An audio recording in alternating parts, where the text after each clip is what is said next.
오늘의 말씀은 열왕기상 18장 17절에서 20절입니다. 우리 봉독합니다.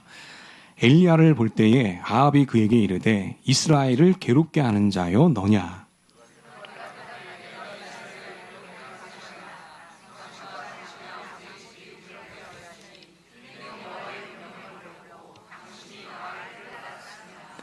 그런즉 사람을 보내 온 이스라엘과 이세벨의 상에서 먹는 바알의 선지자 450명과 아사레의 선지자 400명을 갈멜산으로 모아 내게로 나오게 하소서. 아합이 이에 이스라엘 모든 자손에게로 사람을 보내 선지자들을 갈멜산으로 모으니라. 아멘. 오늘 예배 나오신 여러분 모두에게 우리 하나님의 평강과 도우심이 늘 가득하시길 우리 주님의 이름으로 간절히 축원하겠습니다. 우리 한번 고백해 보겠습니다. 하나님이 우리와 함께 하십니다. 하나님이 도와주십니다. 하나님이 새 일을 행하십니다. 그렇습니다. 우리의 믿음의 고백처럼 하나님이 우리와 함께 하시고 우리를 도와주시고 여러분들의 삶의 일상 가운데서 새 일을 행하실 줄로 믿습니다. 오늘 그런 기대와 소망을 가지고 하나님께 예배하는 귀한 시간이 되었으면 좋겠습니다. 자, 오늘은 이끌어 가시는 하나님, 이 제목 가지고요, 우리 함께 말씀을 나눠보겠습니다. 여러분, 오늘 본문의 무대가 되는 이 갈멜산은요, 성경에서 매우 유명한 산입니다. 자, 엘리야와 이방 선지자들이 신앙 대결을 펼쳤던 곳입니다.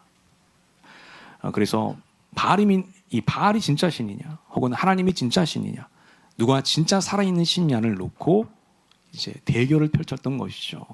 그 진짜 신을 확증하고 검증했던 곳입니다. 자, 그래서 이 사건이 이 갈멜산에서 벌어졌기 때문에요, 이것을 갈멜산 대결이라고 부릅니다.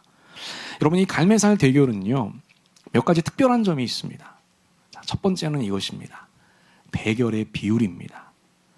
여러분, 엘리야는 혼자였죠. 이방 선지자는 몇 명이었을까요? 무려 850명이었습니다. 그러니까 1대 850으로 싸운 것이죠. 자, 그런데 성경에 보면 이것이 최대 비율이라는 것을 알게 됩니다. 이 850명 이상을 넘긴 사람이 없어요. 여러분, 기드온의 300용사를 기억하실 겁니다. 기드온은 이 300용사를 가지고 미디안 군대를 몇 명을 격파했죠? 13만 5천 명을 격파했습니다. 자, 이거를 우리가 비율로 보면 1대 450이에요. 한 명이 450명을 상대했다는 겁니다. 역시 엘리야보다도 낫습니다. 우리가 또 하나 생각해 볼 것이 삼손이 있습니다. 여러분, 삼손은요, 이 나귀 턱뼈를 가지고 블레셋 사람 몇 명을 처단했을까요? 무려 1000명을 죽이게 되거든요. 자, 그런데 그것은 대결이나 어떤 전쟁의 형식이 아니었고요, 화가 났던 삼손이 거의 무자비하게 사람들을 학살했던 장면이거든요. 그러니까 이 대결의 형식을 띠고 있는 것 중에서는 엘리야가 가장 높은 비율을 가지고 있다는 것을 알게 됩니다. 혼자서 850명을 상대했던 것이죠. 그리고 놀라운 승리를 거머쥐게 됩니다. 자, 두 번째는 이것입니다. 기적의 규모입니다. 여러분, 이 갈멜산 대결의 승패는요, 사람에게 달려있는 것이 아니었죠. 사람의 어떤 경험이나 전투력이 필요한 것이 아니었습니다. 뭐가 필요한 겁니까? 하늘에서 불이 떨어져야 돼요. 하늘에서 불이 떨어져서 갈멜산에 있는 그 제단에 있는 제물들을 다 태워버려야 되는 거예요. 사람의 힘으로 가능합니까? 불가능하죠. 바알이 진짜 신이라면 바알이 불을 보낼 겁니다. 하나님이 진짜 신이라면 하나님이 불을 보낼 겁니다.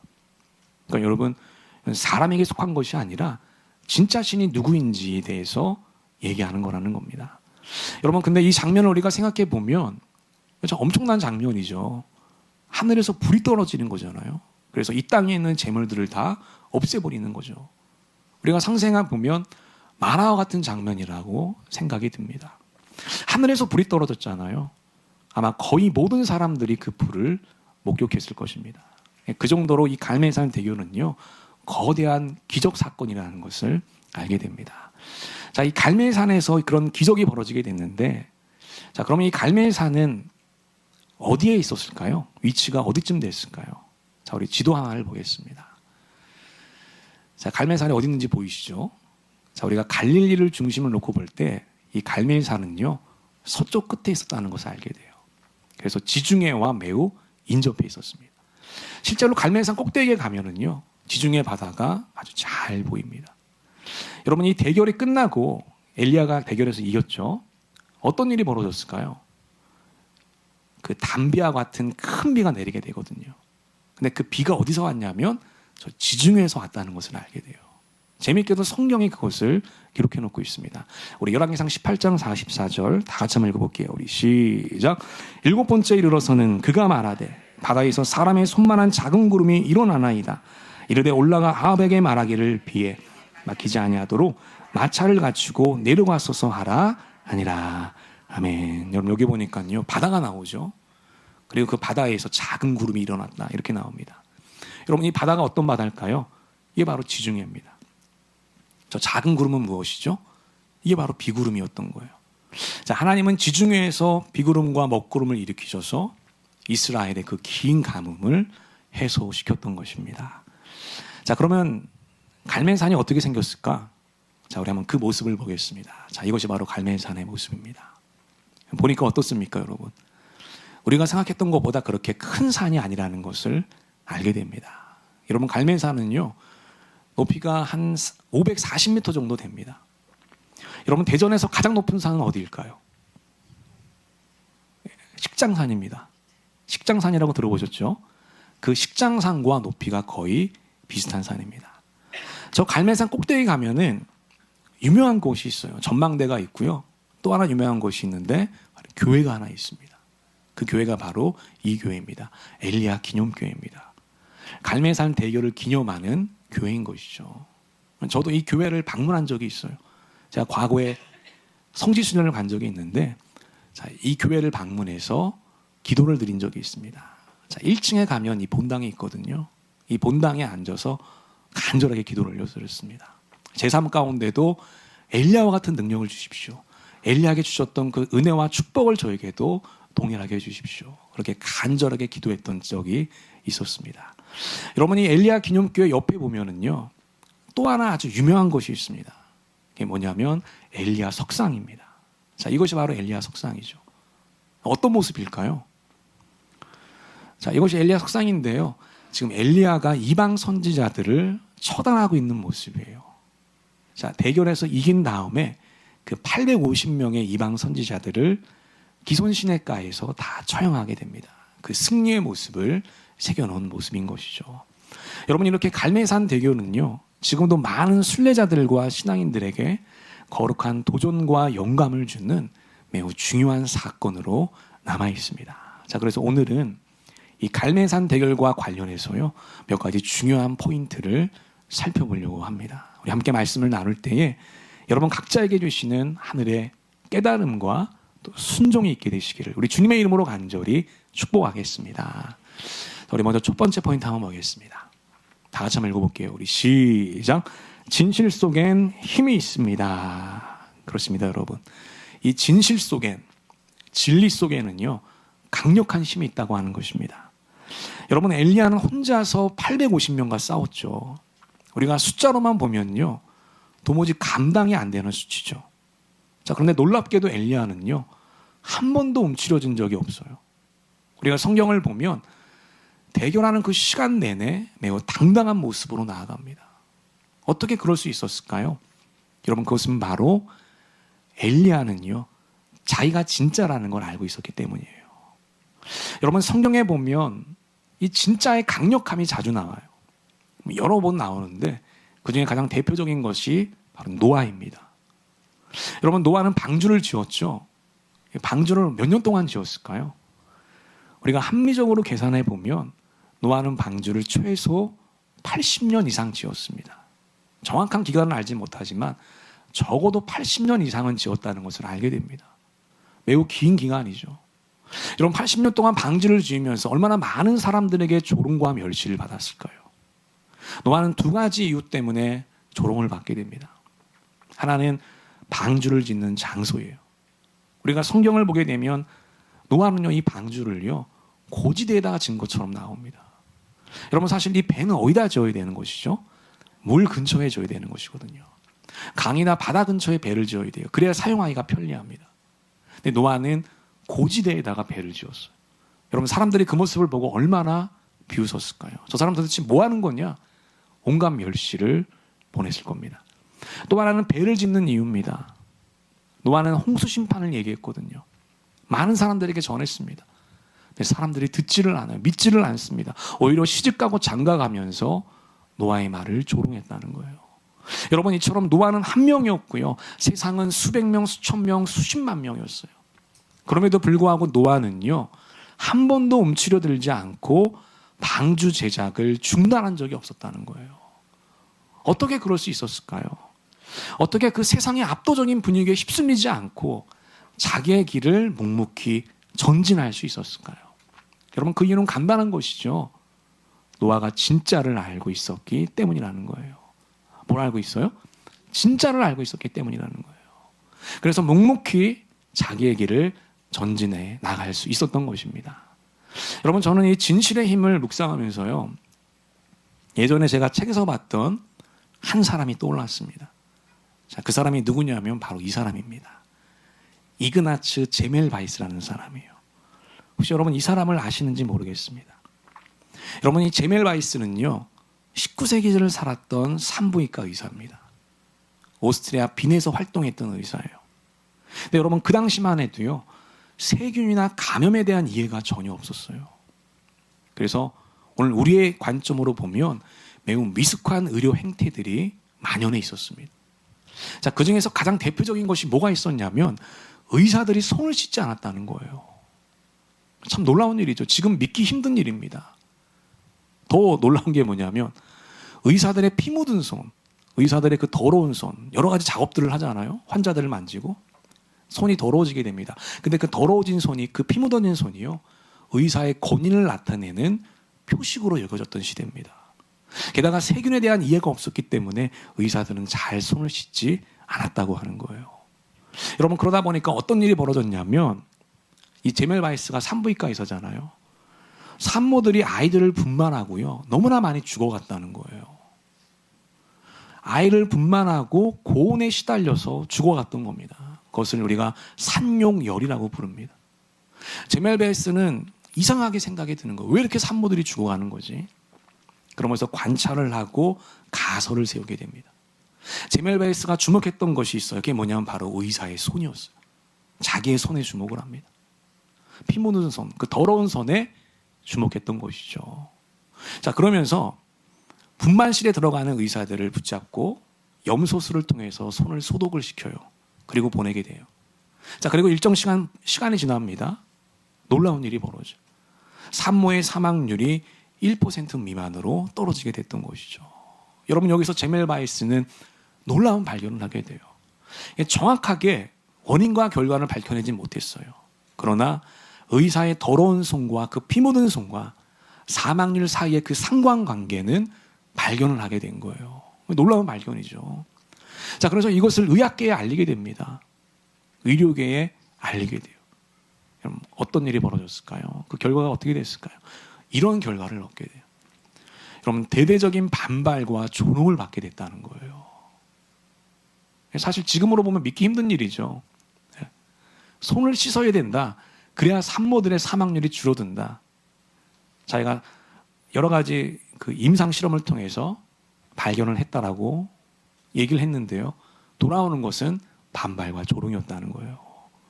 여러분, 그래서 많은 사람들은요, 어떻게 그 의사의 신성한 손을 모독할 수 있느냐. 많은 사람들이 비판을 냈고요. 너는 아무것도 모르는 멍청이다. 사이비 과학자라고 하는 불명예를 받게 됐다는 거예요. 더 재미있는 것은 자기가 근무하고 있는 병원에서 해고를 당하게 해요. 엉터리 의사라는 이유로. 그래서 이 제멜바이스는요, 많은 의사들과 싸우게 됩니다. 근데 불행하게도 생전에 이 주장이 받아들여지지 않게 돼요. 자, 그런데 재밌는 것은요, 제멜바이스가 죽고 나서 몇 년 뒤에, 여러분 파스테르라고 기억하시죠? 네, 우리는 먹는 걸로 잘 알고 있는데 이 파스테르가 미생물을 발견하게 돼요. 그리고 주변에 있는 동료 학자들이 추가적인 연구를 통해서요, 세균과 간염의 인과관계를 발견하게 됩니다. 자, 이로써 제멜바이스의 발견이 인정이 되고요, 감염 예방의 아버지라고 하는 칭호를 얻게 되고 많은 의사들의 존경을 받는 인물로 떠오르게 됐다는 것입니다. 여러분, 이처럼 진실 속엔 힘이 있다는 것이죠.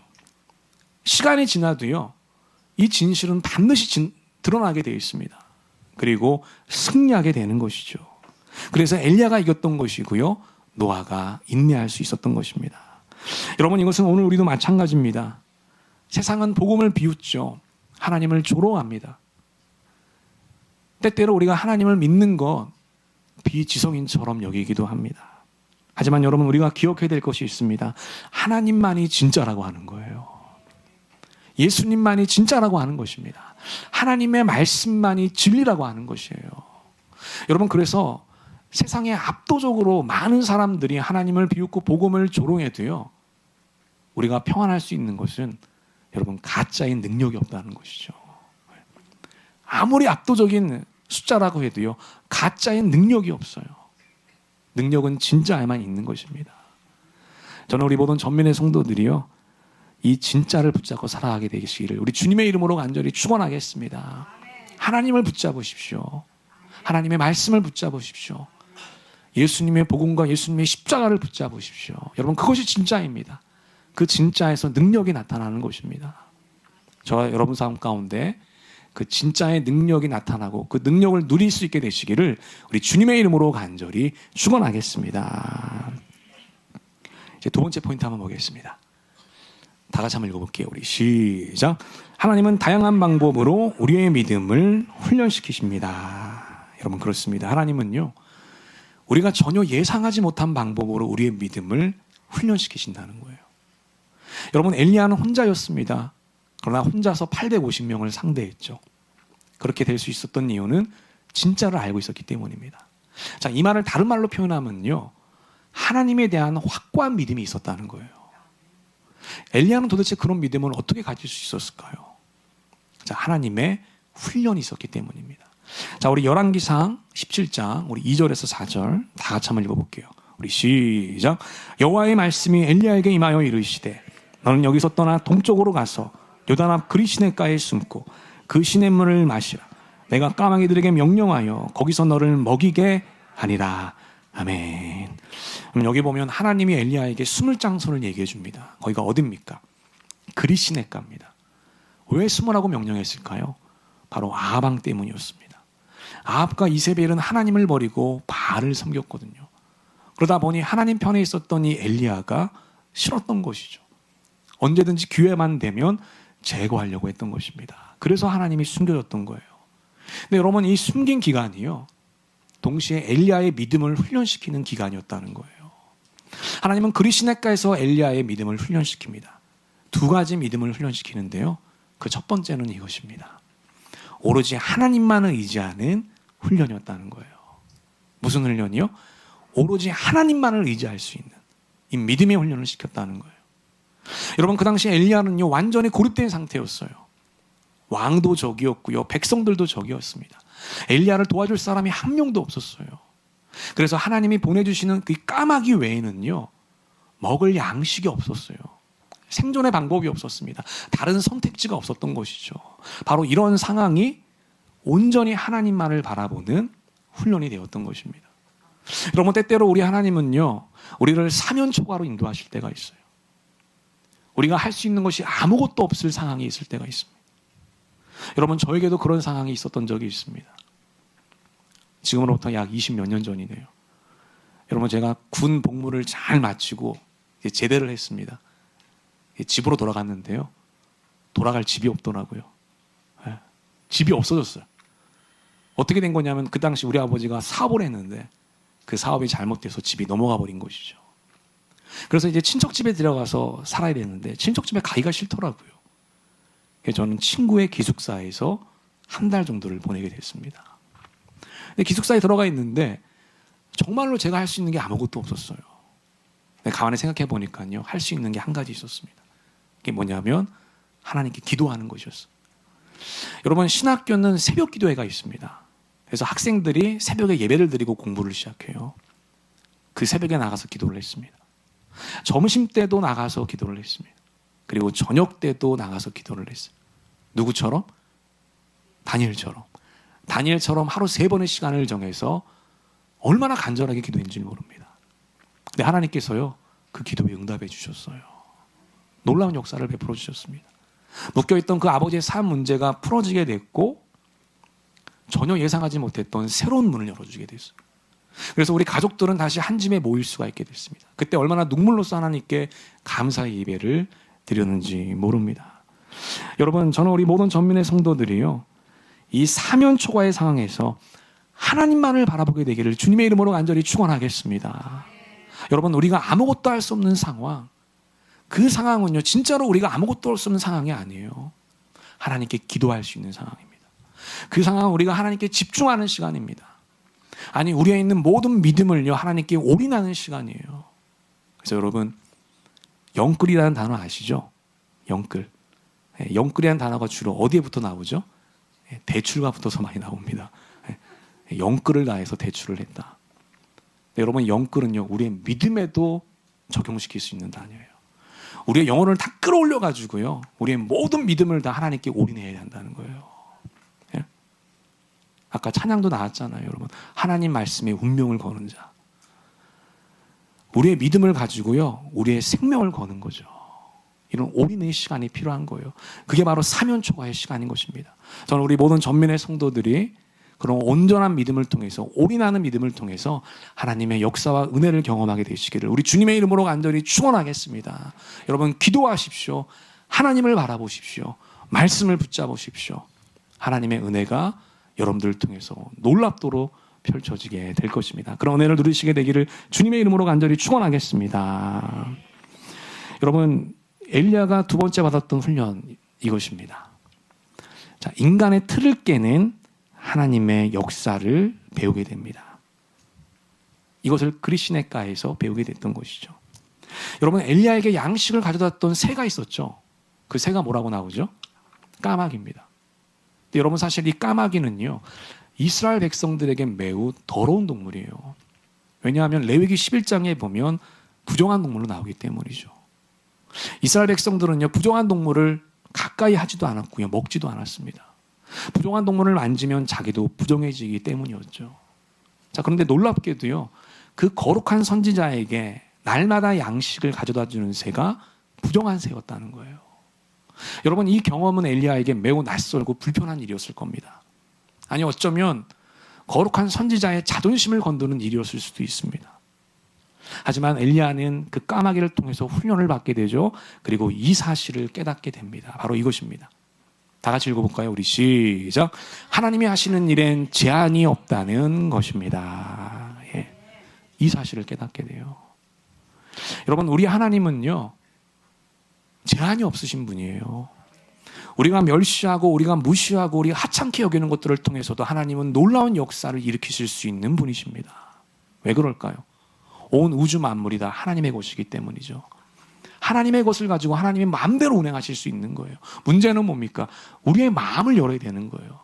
우리의 편견을 깨야 되는 것입니다. 우리의 고정관념을 벗어나야 되는 것입니다.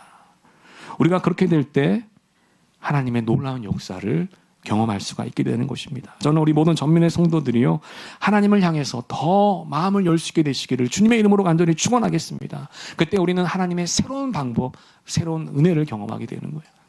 낯선 방법을 통해서, 때로는 낯선 사람을 통해서, 전혀 생각하지 못한 사람을 통해서도 하나님의 은혜와 축복을 경험할 수가 있게 되는 것입니다. 우리의 마음을 활짝 열고 하나님의 역사를 자유롭게 만극하는 그런 거룩한 한 주가 되었으면 좋겠습니다. 새롭게 시작하는 이번 한 주 엘리야를 기억하면서 진짜에 대한 담대함을 가지고 용기 있게 살아가는 우리 모두가 되시기를 주님의 이름으로 간절히 기도하고 축원하겠습니다. 아멘. 우리 기도하겠습니다. 하나님 아버지, 오늘도 예배와